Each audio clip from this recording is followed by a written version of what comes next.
sports supplements.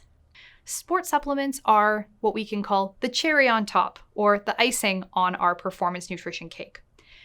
If that sport nutrition hierarchy was reversed the way that it is for so many athletes, where they're trying to build a performance strategy on top of a base of supplements, not thinking about their total energy requirements, not getting the right balance of macronutrients, not thinking about the vitamins and minerals or meal timing, we can really go down a wrong path of being too focused in on taking the right supplements. We see a lot of athletes putting the cart before the horse because they're taking a lot of products, spending a lot of money on products, but they haven't really nailed down the basics of that performance nutrition foundation first. So if you're working with an athlete who is getting enough energy, they're meeting their calorie goals consistently, they have great energy availability. We also have that same athlete who's really dialed in to the right balance of macronutrients. They're getting in enough carbohydrates, they're getting in enough protein, they're getting the right mix and balance of fats, they're limiting their alcohol consumption. They're also checking off all the boxes with their essential vitamins and minerals. We're getting in all of the essential nutrients that they need to perform well, support things like immune system health and recovery. And they've also looked really closely at their meal timing strategy. They're consistently getting in a pre-workout meal, they're consistently getting in a balanced post-workout recovery meal, and they're using intra-workout nutrition and hydration to the best of their abilities. That's when we want to start the conversation around some supplementation. This is where supplements can provide some athletes with a little bit of an edge, maybe help them get that extra 1% in terms of performance. We want to balance our use of nutrition supplements along with some of the risks around nutrition supplements, as well as some of the legalities and some of the other considerations around nutrition supplements. It's very important for any athletes that you're working with to be aware of regulations around banned substances in their particular sport with their particular sport governing body. What we also need to understand is that almost no supplements are guaranteed to be safe and free of any of these banned substances. So there's always a risk. What we can do, though, is look for supplement brands that have been third-party tested and verified. However, we want to understand that that isn't always a 100% guarantee. So we want to use supplements with a little bit of caution and only if and when needed after all of these other foundations of a great sport nutrition strategy have really been optimized and dialed in. We also want to make sure that we're taking products or using products that have evidence to support their use. Everything from showing that it does work for that particular athlete population or will work for that individual, as well as we also want to understand what is the proper dosing, timing, and frequency of these nutrition supplements. If we're missing some of that information for a particular product, it can be a little bit like throwing spaghetti at the wall to try and figure out what, how much, and when of a particular product an athlete should take. We're going to be reviewing a few of the most common nutrition supplements that do have some good evidence to support their use, and I'm going to share a little bit of information about when and how and why your athletes may want to use them. A really interesting thing to note about supplements, something that we sometimes refer to as ergogenic aids in the sport nutrition world, is that carbohydrates are still the number one ergogenic aid. If we compare other things like caffeine, for example, which we know can boost performance in some individuals, head-to-head with carbohydrates, which are a preferred source of fuel, especially during high-intensity exercise, carbohydrates always outperform all other supplements. So before going down the route of potentially performance-enhancing supplements, it's really important to ensure that your athletes are meeting their carbohydrate requirements and have great carbohydrate availability. The first supplement we're going to talk about is caffeine. Caffeine is really interesting because a lot of athletes may not really think about their morning cup of coffee as being a supplement, but it is. And in fact, caffeine is the number one drug used around the world. We find it in all kinds of products, including the coffee and tea that we might enjoy in the morning, energy drinks, as well as pre-workout supplements, whether that's a powder or a pill. Caffeine is metabolized differently by different individuals based on their genetics, particularly in the liver. There's a specific variation in something called the CYP1A2 gene that changes how quickly someone removes caffeine from their bloodstream. About half the population is fast caffeine metabolizers, and half the population is made up of slow caffeine metabolizers. When we look at caffeine and performance, what we see is that our fast caffeine metabolizers are the ones who see a performance enhancement from caffeine use during exercise, particularly when it comes to things like endurance activity. On the other hand, slow caffeine metabolizers may not see an improvement with caffeine use, or in some instances, caffeine consumption before exercise can actually impair performance. So it's really important for athletes to know whether or not they are a slow or a fast caffeine metabolizer so they can adjust their caffeine use accordingly. There's lots of research on caffeine and things like performance as well as overall health, and the research has always been a little bit mixed in this regard. But when we start to separate out different genetic variations, we can see a very clear, consistent picture in whether or not someone may benefit from caffeine use or whether maybe it's going to impair their health and performance. Now, if you're working with someone who is a fast caffeine metabolizer, and a very simple genetic test can tell you this information, recommending anywhere from 1 to 3 or sometimes up to 6 milligrams per kilogram of that athlete's body weight can improve performance. What we want to do here is we want to start small, go slow, and only use the amount of caffeine needed in order to get the outcome that we're looking for. Of course, if an athlete isn't getting enough sleep, if they're not getting enough nutrition, or they're not timing their meals around their training, caffeine is only going to get us so far. This should be seen as something that can add a little bit of a performance edge to some individuals, rather than it being the foundation or the cornerstone of their overall nutrition strategy. This caffeine can come from simply drinking a cup of coffee or tea before a workout. What I do want to recommend, though, is caution with using pre-workout powders or supplements that contain a lot of other ingredients in addition to caffeine. This is because caffeine is the primary active ingredient in a lot of these products, and some of the other things that are contained in these supplements may not be beneficial and can also maybe be harmful in some instances. So keeping it simple with caffeine use is the best way to go. And of course, we want to be really careful that we're not maybe using caffeine in a situation where it's not actually going to lead to performance enhancement. The next supplement that I want to talk about is dietary nitrates.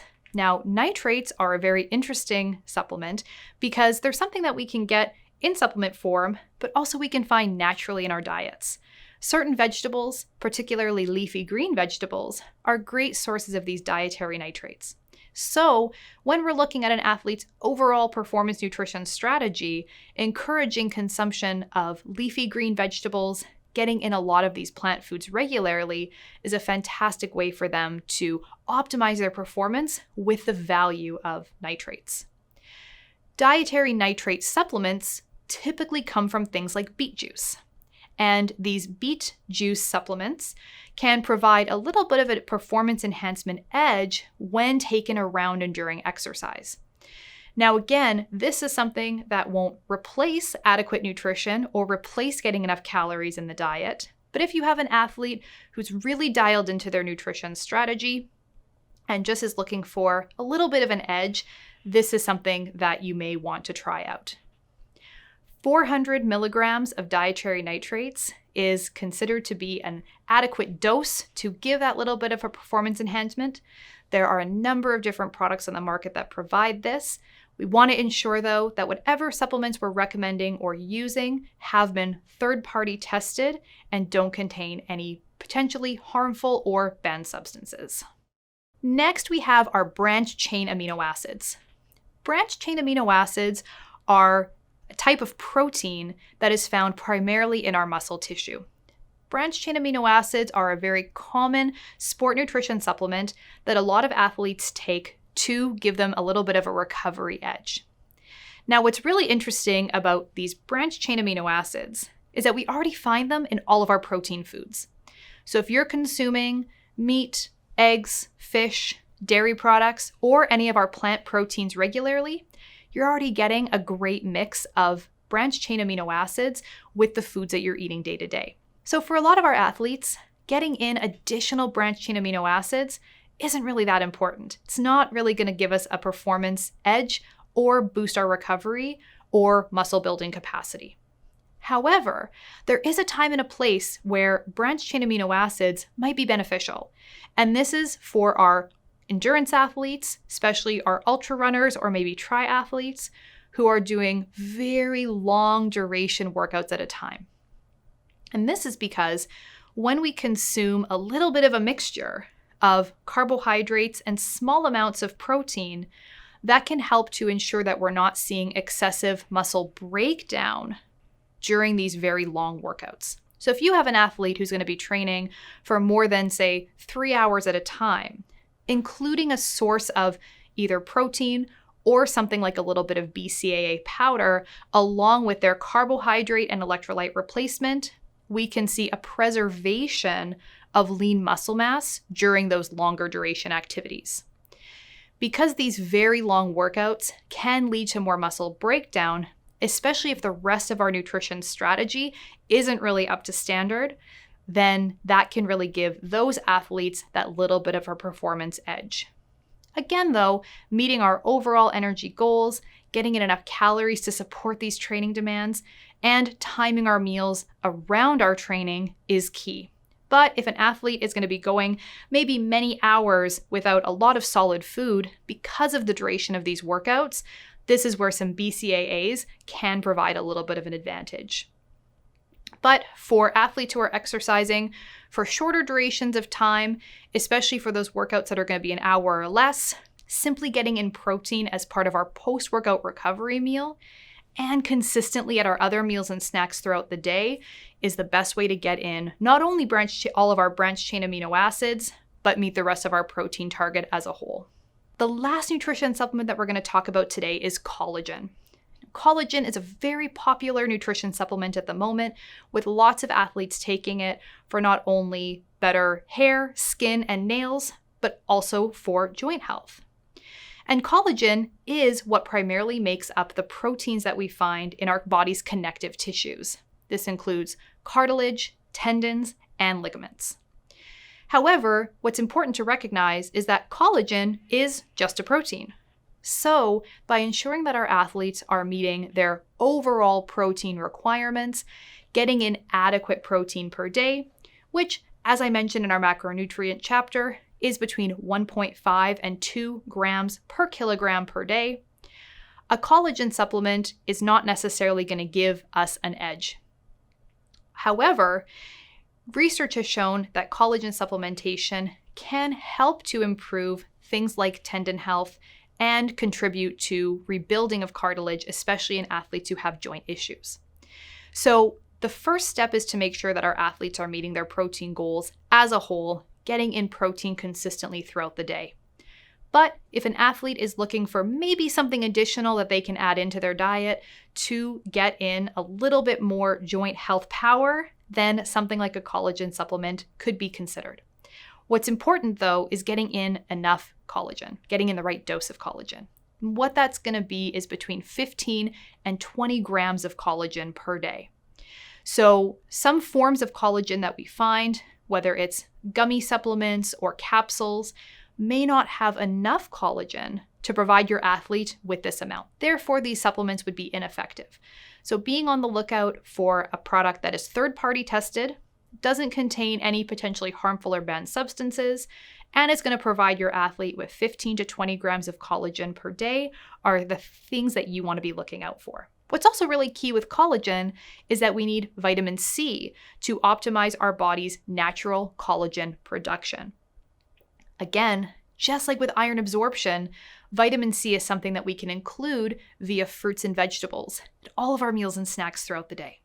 So, by following a healthy, balanced diet, getting in those plant foods consistently, we can give ourselves enough vitamin C to be able to produce the collagen that we need to.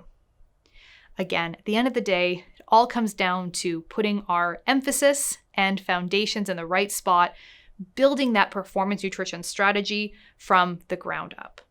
The next supplement that we're going to talk about is creatine. Now, creatine is a supplement that has been very well researched, not only in terms of the performance nutrition aspects, but also looking at other aspects of health and wellness. Creatine is part of the creatine phosphate energy system. This is what's responsible for our explosive power. And so when we're doing something like lifting heavy weights, when we have more creatine on board from saturating our muscles with these supplements, we're able to generate more force, lift heavier weights. This translates really well into the explosive power that we need for some sports or other athletic endeavors. When we're looking at the translation of that into something like endurance capacity, because creatine gives us more of that explosive power and force generation, we can see an easier time building muscle, which we know translates very well into better endurance capacity. So it's not that creatine gives us more muscular endurance, because those body systems are primarily fueled by a combination of carbohydrates and fats, but it's the background work that happens in the gym, essentially, that we are able to use creatine for to then translate into better endurance over time. Creatine is a substance that our bodies make, but by supplementing it, we can increase our ability to build muscle and improve our body's explosive power. This can be really beneficial for athletes who are playing sports where speed is the name of the game.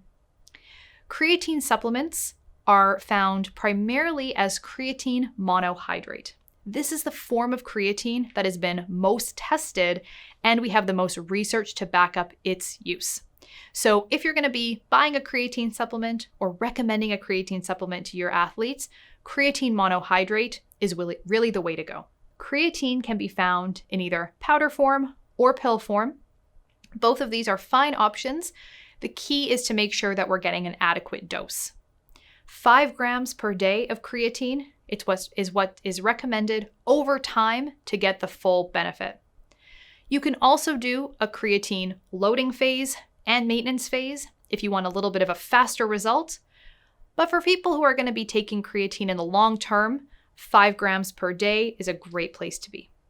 Creatine is found naturally in some foods, particularly our protein food sources are where we find creatine in our diet. However, supplementation can really give us that little bit extra in order to enhance our overall performance. So once again, we want to make sure that we're getting in adequate calories, especially getting in enough protein from our diet, and just adding in these supplements over top of all of that.